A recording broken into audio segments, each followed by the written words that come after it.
जय हिंद साथियों, आपका फिर से एक ज़बरदस्त सेशन में स्वागत है। आज से हम हिंदी के प्रैक्टिस सेट की एक श्रृंखला शुरू कर रहे हैं जो कि आगामी सभी कॉम्पिटिटिव एग्जाम्स के लिए रामबाण साबित होगा। चाहे वह यूपीपी हो, लेखपाल हो, बीडीओ हो, यूपीएसआई हो, जूनियर असिस्टेंट हो, ग्रामीण बैंक हो, एसएससी जीडी हो या ऐसा कोई भी एग्ज़ाम जिसमें हिंदी आता हो। इस पहले प्रैक्टिस सेट में लगभग हर टॉपिक से प्रश्न लिए गए हैं। हालांकि पहली बार में आपको प्रश्न कठिन लग सकता है, लेकिन हमारे द्वारा ट्रिक के साथ डिटेल व्याख्या करने पर वही प्रश्न आपके लिए आसान हो जाएगा। और मेरी गारंटी है कि पूरा वीडियो यदि आप ध्यान से रेगुलर देखते हैं तो 15 से 20 दिनों के बाद यदि आपको हिंदी में कुछ भी मालूम नहीं है तो भी 80% प्रश्न सही होने लगेंगे और एक महीने बाद तो 90% प्लस प्रश्न सही होंगे। और आगामी जो भी एग्ज़ाम है प्रश्न इसी में से आएंगे, ये मेरी गारंटी है।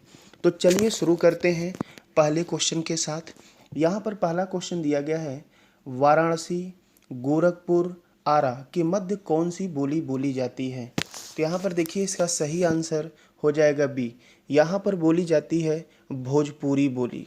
देखिए भोजपुरी जो बोली होती है यह बिहारी बोली के अंतर्गत आती है। बिहारी बोली के अंतर्गत 3 प्रकार की बोलियाँ आती हैं। बिहारी भाषा के अंतर्गत कौन कौन सी आती हैं, तो यहाँ पर देखिए एक ट्रिक बताया गया है। ध्यान से यदि आप इस ट्रिक को देखेंगे तो आपको जीवन में नहीं भूलेगा। तो बिहारी उपभाषा के अंतर्गत ये 3 बोलियाँ कौन कौन सी बोली जाती हैं, तो ध्यान से देखें। यहाँ पर लिखा गया है भोजपुरी मैम, ठीक है। तो मैम वास्तव में तो इंग्लिश में होती हैं लेकिन यहाँ पर भोजपुरी में आ चुकी हैं। तो देखिए भोजपुरी से भोजपुरी होगा, मैं से आपका मैथिली होगा और म से होगा मगही। तो भोजपुरी, मैथिली और मगही ये तीनों बिहारी बोली के उपभाषा में आते हैं, ठीक है। भोजपुरी की अगर हम बात करें तो यह और जगहों में बोला जाता है, जैसे गाजीपुर, बलिया, मिर्ज़ापुर, आजमगढ़ इत्यादि जगहों पर भोजपुरी बोली जाती है। तो भोजपुरी मैथिली हो गया। ऑप्शन में आपका अवधी दिया गया है। अवधी को जो है ये पूर्वी हिंदी की बोली है। और कौरवी जो दिया गया है इसको खड़ी बोली भी कहते हैं, ये पश्चिमी हिंदी की बोली है। क्लियर है पहले क्वेश्चन में। अगले क्वेश्चन की बात करते हैं। दूसरा क्वेश्चन दिया गया है, ऊ हमरा के खेलही ना देत रहें, ठीक है। ये कहाँ की बोली है, आप लोग समझ गए होंगे देखते ही ये कहाँ की बोली है। तो ये जो है इसका सही आंसर सी होगा, यह भोजपुरी की बोली है, ठीक है। अगर हम बात करें भोजपुरी के सर्वनाम में कौन कौन से शब्द बोले जाते हैं, जैसे हम लोग बोलते हैं रउआ, हम, हमरा, हमनी का, तोहार, तोहनी का, ओकर, हुनकर, हे लोगन के, जौन, तौन, कौन, केऊ, आपन इत्यादि शब्दों का प्रयोग करते हैं। क्लियर है। बात करते हैं अगले क्वेश्चन की। अगला क्वेश्चन यहाँ पर दिया है, वर्णमाला किसे कहते हैं, ठीक है। तो यहाँ पर ध्यान दीजिएगा, very very most important question है। वर्णमाला वर्णों के व्यवस्थित समूह को कहते हैं। सही आंसर यहाँ पर डी होगा, ठीक है। वर्णमाला देखिए, वर्ण प्लस माला 2 शब्दों से मिलकर बना हुआ है। वर्ण या अक्षर उसे कहते हैं जिसके टुकड़े न हों, ठीक है। और वर्ण या अक्षर भाषा की सबसे छोटी इकाई होती है। हिंदी में प्रयुक्त देवनागरी लिपि में कुल 52 वर्ण होते हैं, जिसमें 11 स्वर, 33 व्यंजन, अयोगवाह 2, द्विगुणी, उच्छिप्त, फेंका हुआ, ताड़नजात, सभी एक ही नाम है। द्विगुणी, उच्छिप्त, फेंका हुआ, ताड़नजात ऐसे 2 वर्ण होते हैं। और संयुक्ताक्षर 4 होते हैं, छ, त्र, ज्ञ और स्र। तो कुल मिला जुलाकर आपके जो वर्ण हो जाएंगे वो हो जाएंगे 52 वर्ण। तो ध्यान दीजिएगा, वर्णों के समूह को आंसर नहीं देना है, हमेशा वर्णों के व्यवस्थित समूह को ही आंसर देना है। ये very very most important question है। अगले क्वेश्चन की बात करते हैं। हमारे देश में जयचंदों की कमी नहीं है। यहाँ पर जो जयचंदो दिया है संज्ञा के किस भेद के अंतर्गत आता है। हम सामान्यतः बात करें तो संज्ञा के 5 भेद होते हैं। कौन कौन से? 4 भेद इसमें दिया ही गया है, व्यक्तिवाचक, समूहवाचक, जातिवाचक, भाववाचक और एक और संज्ञा होती है जिसको पदार्थवाचक या द्रव्यवाचक संज्ञा कहा जाता है। तो यहाँ पर जयचंदो दिया गया है। अब यहाँ पर बच्चा गलती करेगा, व्यक्तिवाचक संज्ञा आंसर लगा देगा, जो कि नहीं होगा। इसका सही आंसर होगा जातिवाचक, क्योंकि यहाँ पर किसी एक स्पेशल व्यक्ति की बात नहीं हो रही है। यहाँ जयचंद का मतलब विश्वासघाती व्यक्ति, जयचंद एक विश्वासघाती व्यक्ति थे, ठीक है, तो उसकी क्वालिटी की बात हो रही है। अर्थात इस वाक्य का अर्थ ये हुआ कि हमारे देश में विश्वासघातों की कमी नहीं है। तो जब किसी भी शब्द का बहुवचन बना दिया जाए, हिंदी में किसी भी शब्द का बहुवचन बना दिया जाए, तो वो सिर्फ और सिर्फ जातिवाचक संज्ञा होती है। आज के बाद आप पॉइंट नोट कर लें, कभी भी आपको पूरे हिंदी के इतिहास में कहीं भी कोई शब्द बहुवचन मिल जाए तो सिर्फ और सिर्फ जातिवाचक संज्ञा ही होगी।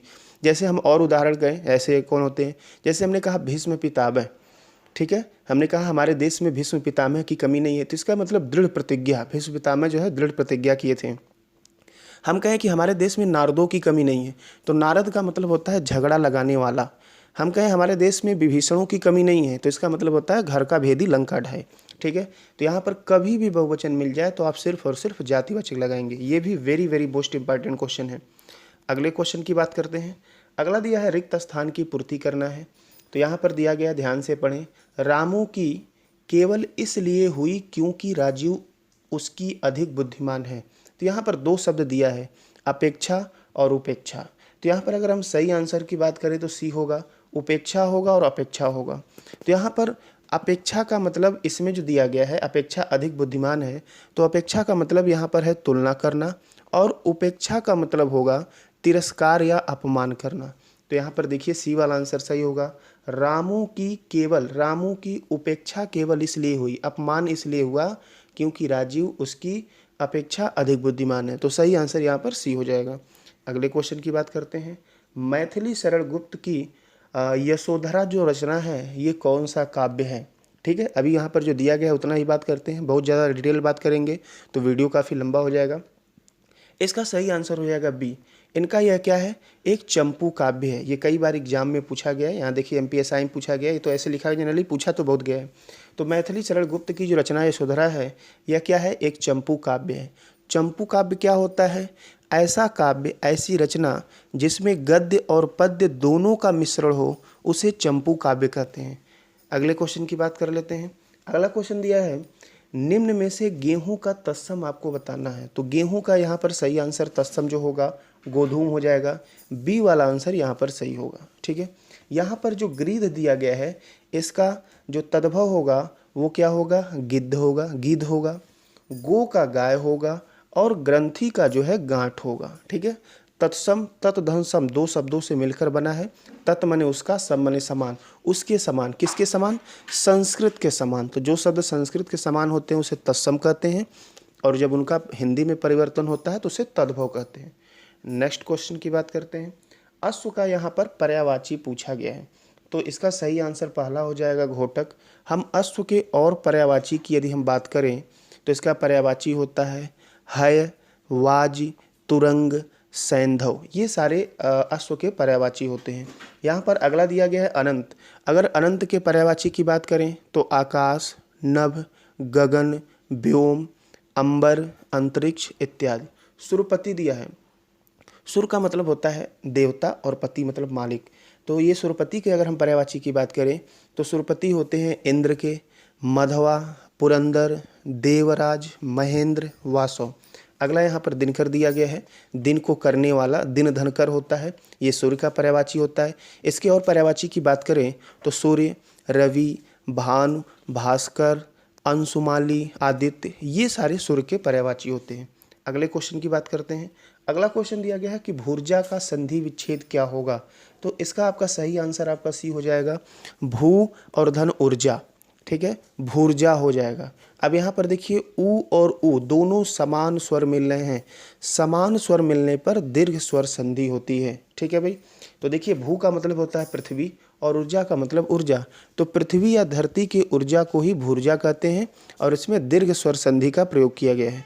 अगर हम स्वर संधि के भेद की बात करें तो कुल 5 भेद होते हैं। गुण स्वर संधि, वृद्धि स्वर संधि, यड़ स्वर संधि, दीर्घ स्वर संधि और अयादि स्वर संधि। स्वर संधि में जो मेल होता है स्वर का स्वर से मेल होता है। अर्थात कह सकते हैं कि बाएं साइड में 11 स्वर होगा और प्लस दाएं साइड में भी 11 स्वर होगा। इस तरह से 11 और 11 का मेल होगा तो गुणा करेंगे 121 हो जाएगा। अर्थात कुल 121 प्रकार से स्वर संधि का निर्माण किया जा सकता है। बात करते हैं अगले क्वेश्चन की। अगला क्वेश्चन दिया है, तेरी बरछी ने बर छीने हैं खलन के, पंक्ति में कौन सा अलंकार है? यहाँ पर अलंकार पूछा गया है, तो इसका सही आंसर जो होगा वो आंसर होगा डी। यहाँ पर यमक अलंकार का प्रयोग होगा। यमक अलंकार की परिभाषा क्या होती है? जहाँ पर एक शब्द एक से अधिक बार आए और हर बार उसका अर्थ अलग अलग हो, उसे यमक अलंकार कहते हैं। तो यहाँ पर कौन सा शब्द एक से अधिक बार आया है?